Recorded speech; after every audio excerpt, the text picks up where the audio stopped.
조선은 왕의 나라였습니다.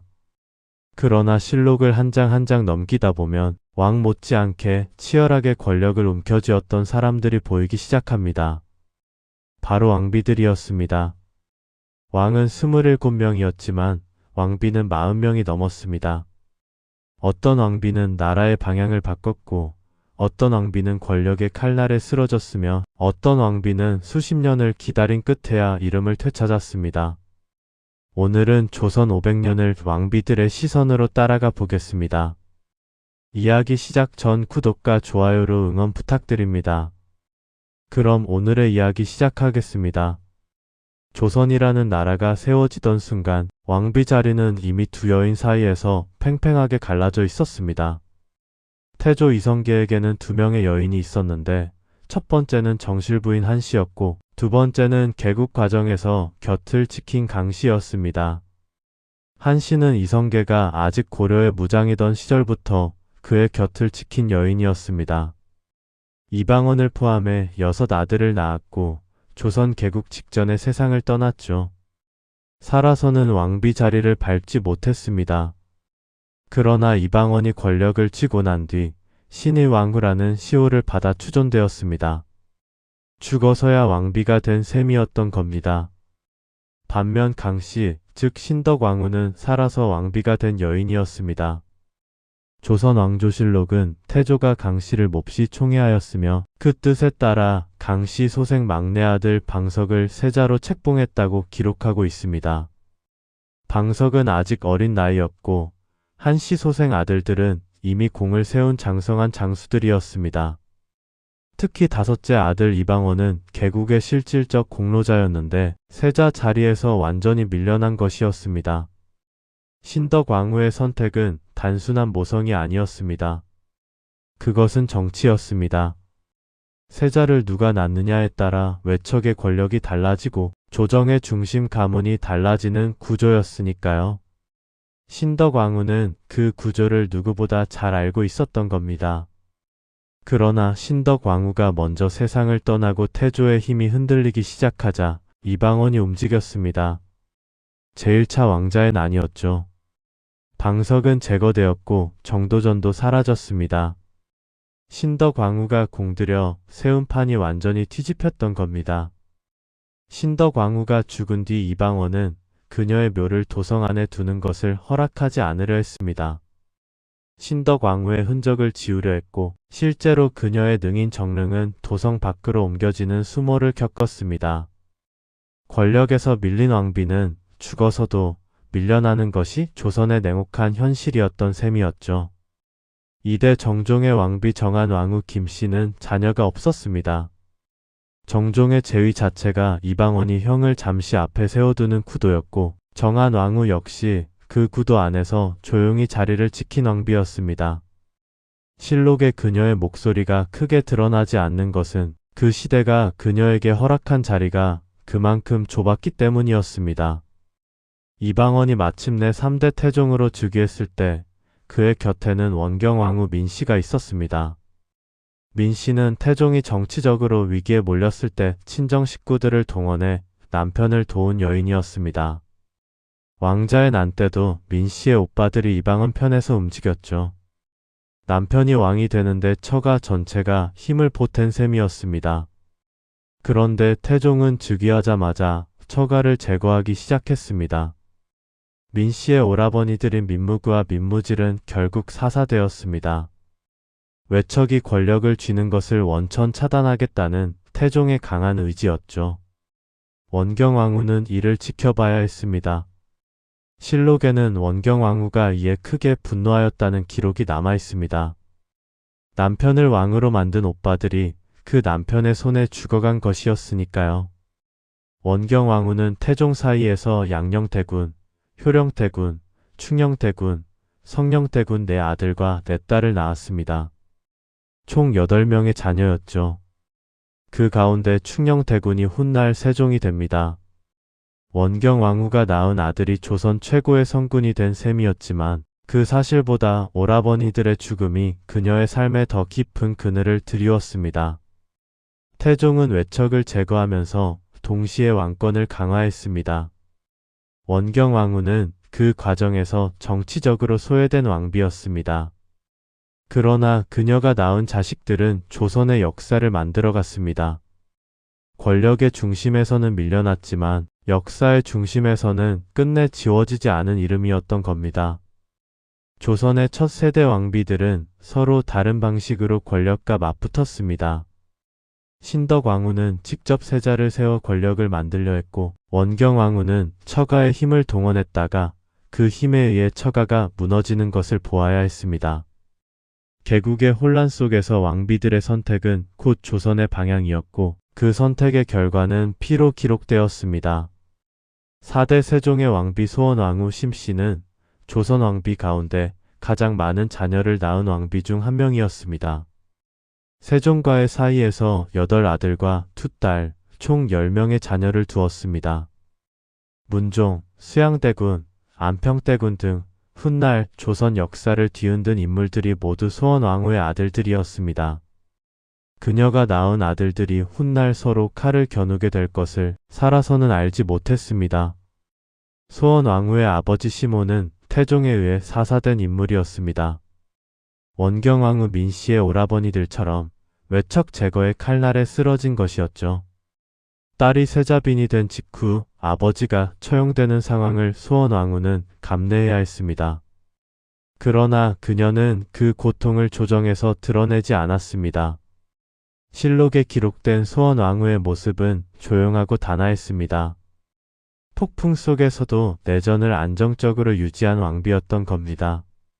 소원왕후가 세상을 떠난 뒤 세종이 보인 행동들은 그 빈자리가 얼마나 컸는지를 분명하게 보여줍니다. 세종은 소원왕후를 위해 불경을 간행하고 내불당을 설치하는 문제로 신하들과 심한 갈등을 빚었습니다. 유교 국가의 왕이 왕비를 위해 불교 의례를 고집했던 것이었거든요. 그만큼 소원왕후는 세종에게 깊은 존재였습니다. 5대 문종의 왕비 현덕왕후 권씨는 더욱 기구한 운명의 주인공이었습니다. 문종은 세자 시절 2명의 세자빈을 연달아 패출한 전력이 있었습니다. 첫 번째 세자빈은 품행 문제로, 두 번째 세자빈은 저주를 행했다는 이유로 쫓겨났죠. 권씨는 세 번째로 세자빈이 된 여인이었습니다. 그녀는 단종을 낳았고 그 직후 세상을 떠났습니다. 아들을 낳고 사흘 만에 숨을 거두었다는 기록이 실록에 남아 있습니다. 자녀는 단종과 경혜공주 둘이었습니다. 현덕왕후는 단종이 즉위한 뒤 왕비로 추존되었습니다. 그러나 수양대군이 단종을 몰아내고 세조로 즉위한 뒤 현덕왕후의 어머니와 남동생이 단종 포기 운동에 연루되었습니다. 세조는 이를 빌미로 현덕왕후를 폐위하고 그녀의 능까지 파헤쳤습니다. 이미 죽은 왕비를 다시 폐위하고 묘를 훼손한다는 것, 그것이 권력의 잔인함이었습니다. 현덕왕후는 성종대에 이르러서야 다시 복이 되었습니다. 6대 단종의 왕비 정순왕후 송씨는 15살의 왕비가 되었습니다. 그러나 왕비가 된 지 2년도 채 되지 않아 남편 단종이 수양대군에게 왕위를 빼앗겼습니다. 정순왕후는 단종이 노상군으로 강봉되고 강원도로 유배되는 것을 지켜봐야 했습니다. 단종이 사사된 뒤 정순왕후는 궁궐에서 내쫓겨 청룡사 근처에서 궁녀들과 함께 공궁하게 살았습니다. 자녀는 없었습니다. 정순왕후는 동망봉에 올라 단종이 유배된 방향을 바라보며 슬픔을 달랬다는 이야기가 전해집니다. 그녀는 수십 년을 그렇게 살다가 숙종대에 이르러서야 복이 되었습니다. 단종이 복이 된 것도 숙종대였고 정순왕후 역시 그때 함께 복권된 것이었거든요. 왕비의 이름이 제자리로 돌아오기까지 무려 200년이 넘는 시간이 걸렸던 겁니다. 세종의 성군 시대가 남긴 이면에는 이처럼 비극적인 왕비들의 이야기가 겹쳐 있었습니다. 소원왕후가 낳은 아들들 사이의 권력 투쟁은 현덕왕후를 죽어서도 폐위시켰고 정순왕후를 궁궐 밖으로 밀어냈습니다. 성군의 치세는 빛났지만 그 빛 뒤에 드리운 그늘 속에서 왕비들은 저마다의 방식으로 버텨야 했던 겁니다. 7대 세조의 왕비 정의왕후 윤씨는 계유정난의 현장을 남편 수양대군 곁에서 함께 버텨낸 여인이었습니다. 수양대군이 반대파를 제거하고 권력을 장악하는 과정에서 정의왕후는 그의 가장 가까운 지지자였습니다. 실록에는 정의왕후가 직접 나서서 수양대군을 독려했다는 기록이 남아 있습니다.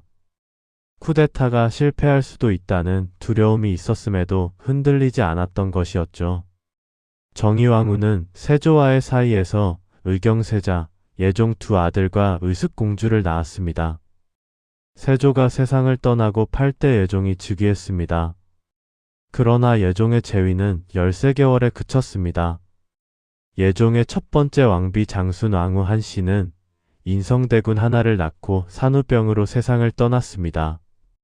두 번째 왕비 안순왕후 한씨는 제한대군과 현숙공주를 낳았지만 예종이 갑작스럽게 승하하면서 젊은 나이에 대비가 되는 처지가 되었습니다. 예종이 죽자 정의왕후가 직접 후계자를 결정했습니다. 예종의 아들이 아니라 먼저 세상을 떠난 의경세자의 아들, 즉 자신의 손자를 왕으로 세운 것이었죠. 그가 9대 성종이었습니다. 성종은 즉위 당시 13살에 불과했습니다. 어린 왕이 즉위하면서 정의왕후는 수렴청정을 시작했습니다. 조선 역사 최초의 수렴청정이었습니다. 정의왕후의 수렴청정은 7년간 지속되었습니다. 그 기간 동안 정의왕후는 조정의 주요 인사를 결정하고 외교 문서에도 관여했습니다.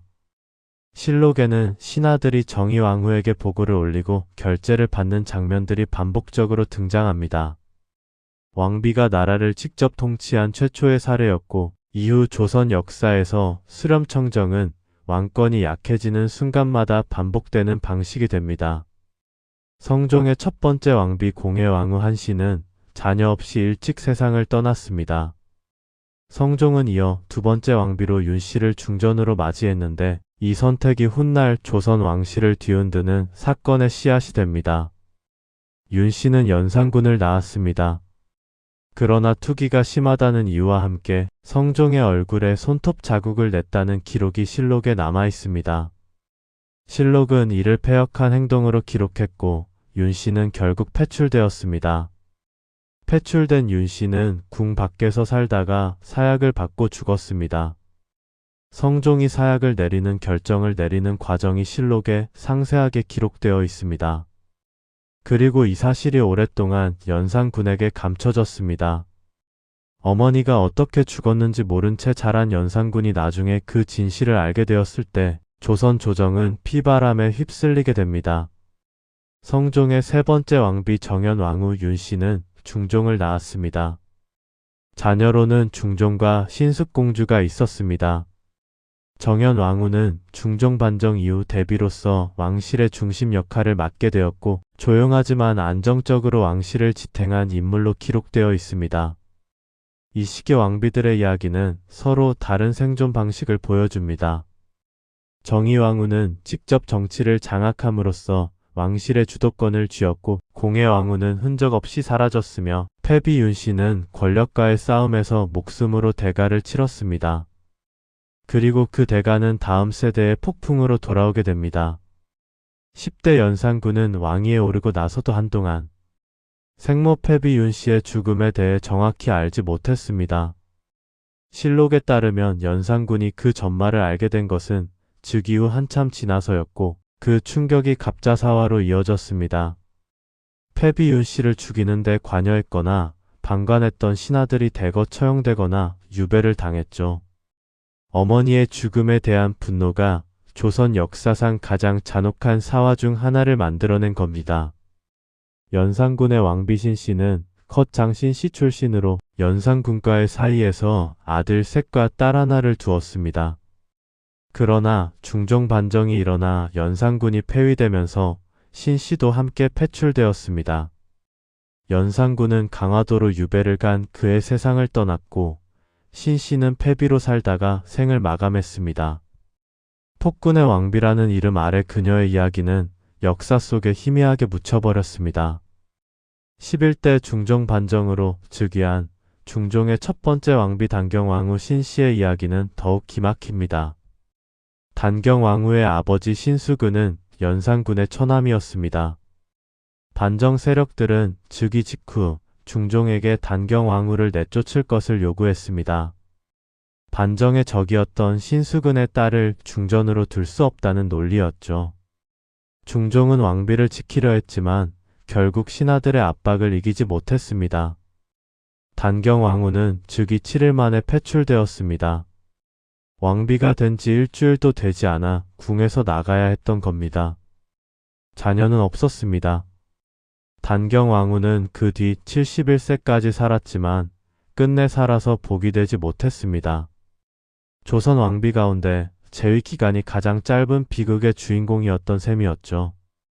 단경왕후의 복위는 그녀가 죽고 나서도 200년이 넘는 세월이 흐른 뒤에야 영조에 의해 이루어집니다. 중종의 두 번째 왕비 장경왕후 윤씨는 12대 인종과 효혜공주를 낳고 산후병으로 세상을 떠났습니다. 오래 살았다면 조선 역사가 어떻게 달라졌을지 모를 일이었습니다. 장경왕후가 낳은 아들 인종은 왕위에 올랐지만 재위 8개월 만에 세상을 떠났습니다. 조선 역사에서 가장 짧은 재위였습니다.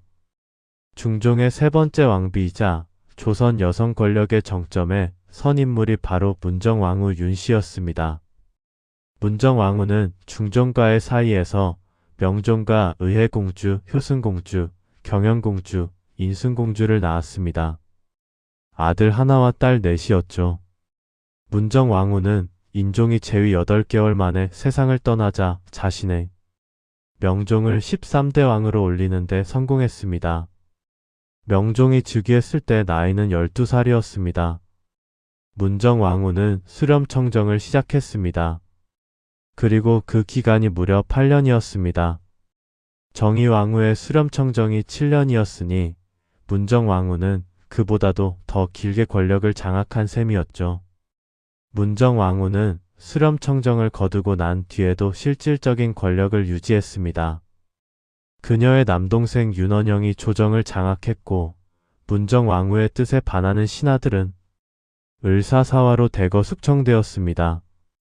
문정왕후는 불교를 깊이 신봉하였으며 억불 정책이 국가 기조였던 조선에서 승려보호를 등용하고 불교 행사를 국가 차원에서 추진했습니다. 신하들의 반발이 거셌지만 문정왕후는 흔들리지 않았습니다. 조선 역사에서 왕비가 이 정도의 정치력을 행사한 사례는 문정왕후 전에도 후에도 찾아보기 어렵습니다. 12대 인종의 왕비인 성왕후 박씨는 인종과의 사이에서 자녀를 두지 못했습니다. 인종이 8개월 만에 세상을 떠나면서 인성왕후는 후사 없이 데뷔가 되었습니다. 그녀는 명종 때부터 선조 때까지 왕실의 어른으로 오래 살았지만 실권은 문정왕후에게 있었습니다. 두 대비가 함께 존재하는 상황에서 권력은 철저히 문정왕후 쪽으로 기울어져 있었던 겁니다. 13대 명종의 왕비인 순왕후 심씨는 명종과의 사이에서 순애세자 하나를 낳았습니다. 그러나 순애세자는 어린 나이에 세상을 떠났고 명종 역시 후계자 없이 승하했습니다. 인순왕후는 이 위기 상황에서 선조를 후계자로 지목하는 결정을 내렸습니다.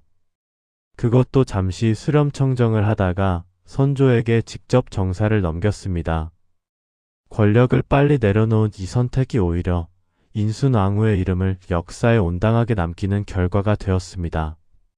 사화와 외척의 시대를 살아간 왕비들은 어떤 이는 권력의 절정에 섰고 어떤 이는 7일 만에 내쫓겼으며 어떤 이는 아들을 낳고 죽어야 했습니다. 그 격차가 너무 컸기 때문에 오히려 이 시대 왕비들의 이야기가 더 선명하게 역사에 남아있는 것인지도 모릅니다. 14대 선조의 첫 번째 왕비 의인왕후 박씨는 자녀가 없었습니다. 선조와 17년을 함께 살았지만 후사를 두지 못했고 임진왜란의 혼란 속에서 선조를 따라 피난길에 올랐습니다. 왜군이 한양을 향해 밀려오던 긴박한 상황에서 왕비는 왕과 함께 북쪽으로 피난했습니다. 조선의 수도가 점령당하는 것을 목도한 왕비였던 셈이었죠. 의인왕후는 임진왜란이 끝난 뒤 세상을 떠났습니다. 선조의 두 번째 왕비 임모광후 김씨는 선조와의 사이에서 영창대군과 정명공주를 낳았습니다. 그런데 이 아들의 존재가 임모광후를 큰 위기로 몰아넣습니다. 선조의 후궁 공빈 김씨 소생인 광해군이 이미 세자로 책봉되어 있었는데 임모광후가 척통왕자 영창대군을 낳으면서 왕위 계승 문제가 복잡하게 얽혔습니다. 선조가 세상을 떠나고 광해군이 즉위하면서 상황은 급격히 나빠졌습니다. 15대 광해군은 즉위 후 이복 동생 영창대군을 강화도에 유배 보냈고 영창대군은 그곳에서 죽음을 맞이했습니다. 임모광후는 서궁, 즉 경운궁에 유폐되었습니다. 대비를 궁에 가두는 것이었으니 당시 신하들 사이에서도 거센 반발이 있었습니다. 그러나 광해군은 흔들리지 않았습니다. 광해군의 왕비 유씨는 이 모든 과정에서 기록에 거의 드러나지 않습니다. 폐위된 왕의 왕비였기에 실록의 기록 자체가 제한적일 수밖에 없었던 겁니다. 인조반정이 일어나 광해군이 폐위되자 임모광후는 유폐에서 풀려났습니다. 그리고 자신을 가뒀던 광해군을 폐위한다는 반정교서에 직접 옥새를 찍었습니다. 억눌렸던 시간만큼 그 결정은 단호했습니다. 16대 인조의 첫 번째 왕비 일렬왕후 한씨는 효종을 포함해 네 아들과 딸 하나를 낳았습니다. 병자호란이 일어났을 때 일렬왕후는 남한 산성으로 피난했습니다. 조선의 왕과 왕비가 산성에 갇혀 청나라 군대에 포위된 채 47일을 버틴 것이었습니다. 그 참담한 시간을 일렬왕후도 함께 겪었습니다. 일렬왕후는 병자호란이 끝난 직후 세상을 떠났습니다. 전쟁의 충격이 그 원인 중 하나였다고 전해집니다. 인조의 두 번째 왕비 장렬왕후 조씨는 인조보다 무려 24살이나 어렸습니다. 자녀는 없었습니다. 장렬왕후는 인조 사후 오랫동안 대비로 살면서 조선 예법 논쟁의 중심에 서게 됩니다. 효종이 세상을 떠난 뒤 장렬왕후가 상복을 얼마나 입어야 하느냐를 놓고 조정에서 격렬한 논쟁이 벌어졌습니다. 이것이 바로 예속 논쟁이었습니다. 한 왕비의 상복 기간을 두고 서인과 남인이 대립한 것이었으니 왕비의 존재가 그 자체로 정치가 되는 시대였던 겁니다. 17대 효종의 왕비 인선왕후 장씨는 현종을 포함해 10명의 자녀를 낳았습니다. 아들 하나와 딸 9이었죠. 효종은 병자호란의 치욕을 씻겠다며 북벌 정책을 추진했습니다. 인선왕후는 그 시대를 함께 살아간 왕비였습니다. 그녀가 세상을 떠난 뒤 장례 절차를 놓고도 예법 논쟁이 다시 불거졌습니다. 두 번에 걸친 예속 논쟁은 그렇게 효종과 인선왕후 두 사람의 죽음을 계기로 조선 정치를 뒤흔들었습니다. 18대 현종의 왕비 명성왕후 김씨는 현종과의 사이에서 숙종을 포함해 세 자녀를 낳았습니다. 예속 논쟁이 가장 격렬하게 타오르던 시기를 현종과 함께 버텨낸 왕비였습니다. 명성왕후는 외아들 숙종이 즉위한 뒤 대비로서 왕실에서 강한 영향력을 행사했습니다. 특히 숙종 초반 외척 세력과 정치적 관계에서 명성왕후의 목소리는 무시할 수 없는 것이었습니다. 실록에는 명성왕후가 직접 신하들을 불러 의견을 듣고 결정을 내렸다는 기록이 있습니다. 전쟁과 붕당의 시대를 살아간 왕비들은 전쟁터로 끌려가듯 피난길에 오르고 산성에 갇히고 대비의 상복 기간이 정치 논쟁의 소재가 되는 것을 지켜봐야 했습니다. 그들이 선택하지 않은 전쟁과 당쟁이 그들의 삶을 흔들었지만 그 흔들림 속에서도 왕비들은 저마다의 방식으로 버텨냈습니다. 조선 왕비들의 역사에서 19대 숙종의 시대만큼 극적인 시기는 없었습니다. 숙종은 재위 기간 동안 3명의 왕비를 두었고 그 왕비들의 운명이 조정 정치와 직접 연결되어 있었습니다. 왕비를 바꾸는 것이 곧 정치 세력의 교체를 의미하는 시대였습니다. 숙종의 첫 번째 왕비 인경왕후 김씨는 광산 김씨 출신이었습니다. 숙종과의 사이에서 두 딸을 낳았지만 모두 일찍 세상을 떠났고 인경왕후 본인도 20세의 젊은 나이에 세상을 떠났습니다. 후사 없이 떠난 왕비였습니다. 두 번째 왕비 인현왕후 민씨는 여흥 민씨 출신으로 조선 왕비 가운데 가장 극적인 운명을 살아간 인물 중 하나였습니다. 인현왕후는 왕비가 된 이후 후궁 장씨, 즉 장희빈과의 권력 갈등 속에 놓이게 됩니다. 장씨가 숙종의 총애를 받으면서 왕자를 낳자 상황이 급변했습니다. 숙종은 인현왕후를 패출하고 장씨를 왕비 자리에 올렸습니다. 조선 역사에서 왕비가 후궁에 의해 밀려난 사례였습니다. 인현왕후는 궁에서 쫓겨나 민가에서 생활했습니다. 그 기간이 5년이었습니다. 그러나 숙종의 마음이 다시 바뀌었습니다. 인현왕후는 복이 되었고 장씨는 다시 후궁으로 내려앉았습니다. 그리고 인현왕후가 병으로 세상을 떠난 직후 숙종은 장씨에게 사약을 내렸습니다. 인현왕후의 죽음에 장씨가 저주를 행했다는 이유였습니다. 자녀를 두지 못한 인현왕후의 삶은 그토록 파란만장했습니다. 숙종의 세 번째 왕비 인현왕후 김씨는 경주 김씨 출신으로 숙종과의 사이에서 자녀를 두지 못했습니다. 그러나 인현왕후는 오랫동안 살아남아 경종대와 영조대에 걸쳐 왕실의 최고 어른 역할을 맡았습니다. 그 존재 자체가 정치적 안정판이 되는 왕비였습니다. 20대 경종의 첫 번째 왕비 단위 왕후는 자녀 없이 세상을 떠났고 두 번째 왕비 선희 왕후 어씨도 경종과의 사이에서 자녀를 두지 못했습니다. 경종의 재위는 4년에 그쳤고 후사 없이 승하하면서 이복 동생 연인군이 즉위했습니다. 그가 21대 영조였습니다. 영조의 첫 번째 왕비 정성왕후 서씨는 영조와의 사이에서 자녀를 두지 못했습니다. 정성왕후는 영조의 긴 재위 기간 내내 왕비 자리를 지켰지만 영조가 사도세자를 뒤주에 가두는 비극을 지켜봐야 했습니다. 정성왕후가 먼저 세상을 떠난 뒤 영조는 두 번째 왕비로 정순왕후 김씨를 맞이했습니다. 정순왕후는 영조보다 51세나 어린 여인이었습니다. 자녀는 없었습니다. 정순왕후는 영조 사후 정조의 시대를 함께 살면서 내내 긴장 관계를 유지했습니다. 그리고 정조가 세상을 떠나자 어린 순조를 대신해 수렴청정을 시작했습니다. 정순왕후의 수렴청정 기간은 4년이었지만 그 4년 동안 신유박해가 일어나 천주교 신자들이 대거 처형되었습니다. 정순왕후의 정치적 판단이 역사에 직접적인 흔적을 남긴 것이었습니다. 22대 정조의 왕비 효의왕후 김씨는 정조와의 사이에서 자녀를 두지 못했습니다. 정조는 후궁 수빈 박씨에게서 순조를 얻었습니다. 효의왕후는 정조의 개혁 정치 시대를 조용히 지켜보았고 정조 사후에도 오래 살며 왕실의 어른 역할을 했습니다. 실록에서 효의왕후는 현명하고 덕스러운 왕비로 기록되어 있습니다. 숙종부터 정조까지의 시대는 왕비의 운명이 조정 정치와 가장 직접적으로 연결된 시기였습니다.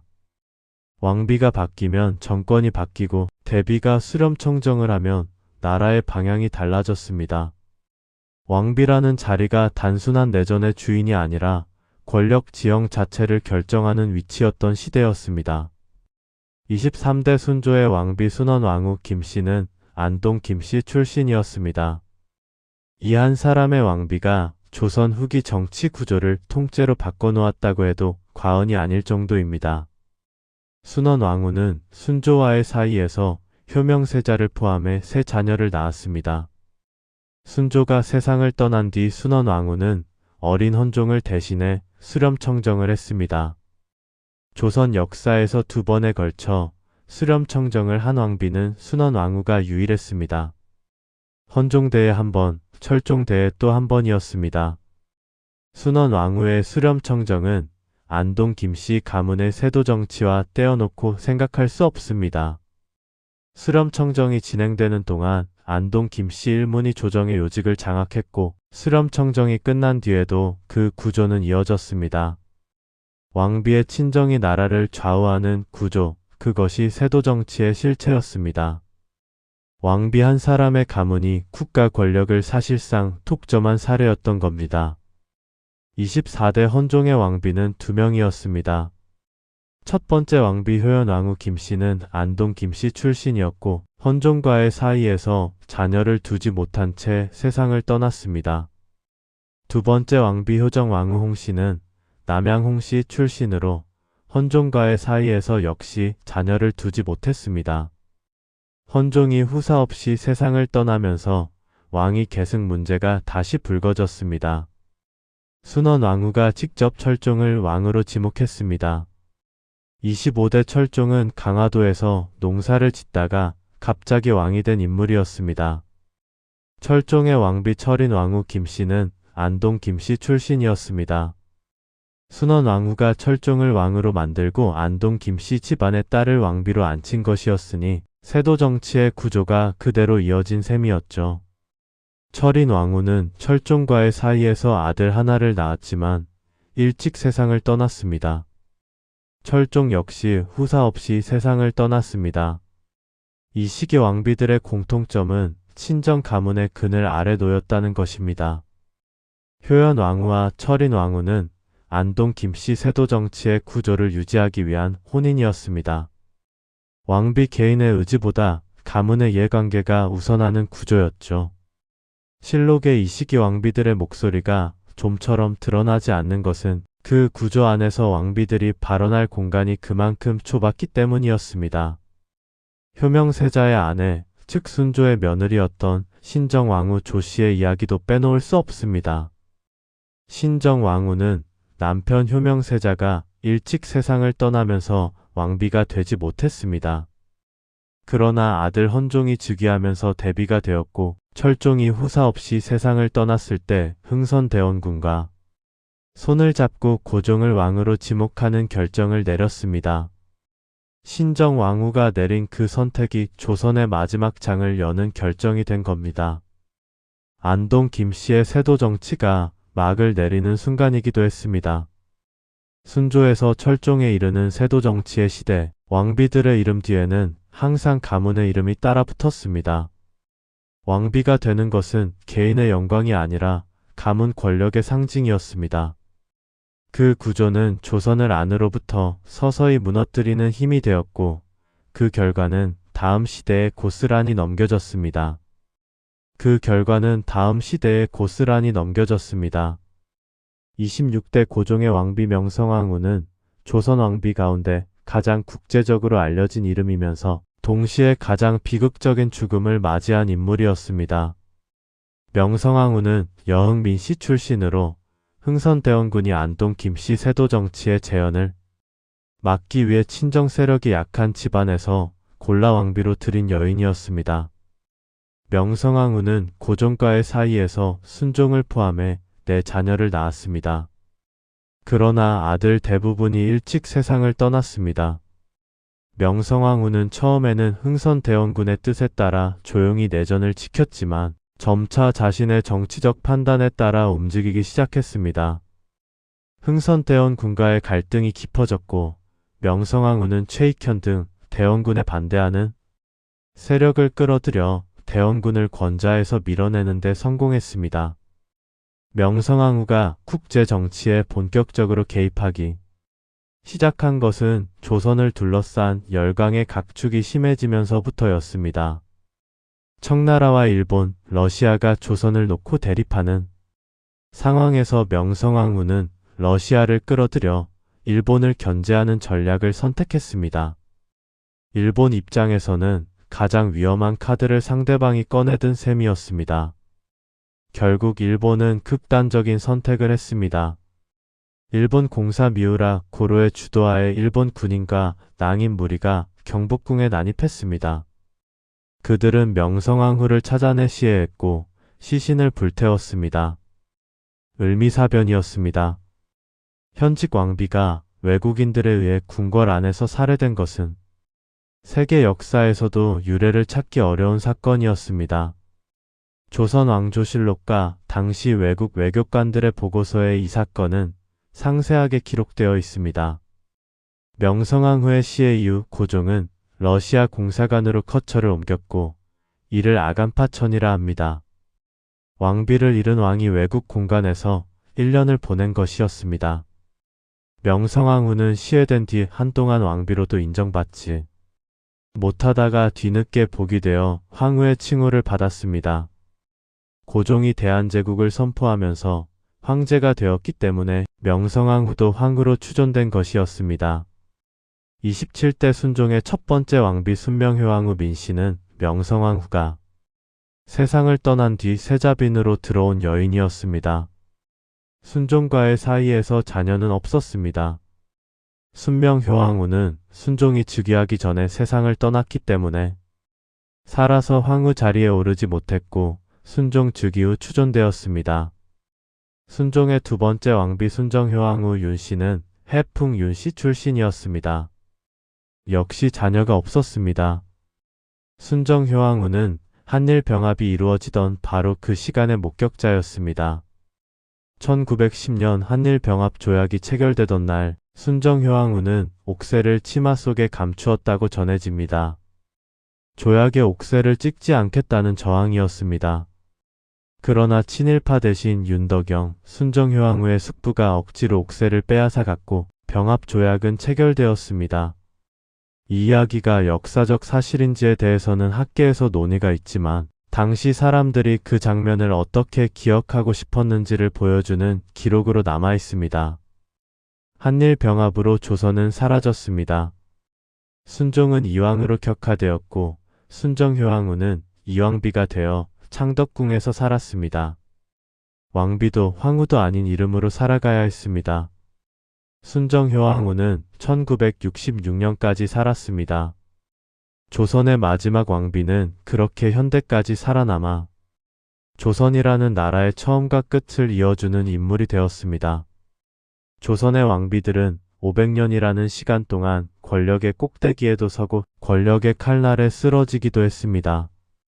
수렴청정으로 나라를 이끈 왕비가 있었고 7일 만에 쫓겨난 왕비가 있었으며 궁궐 안에서 살해된 왕비가 있었고 왕조가 끝난 뒤에도 살아남아 역사를 지켜본 왕비가 있었습니다.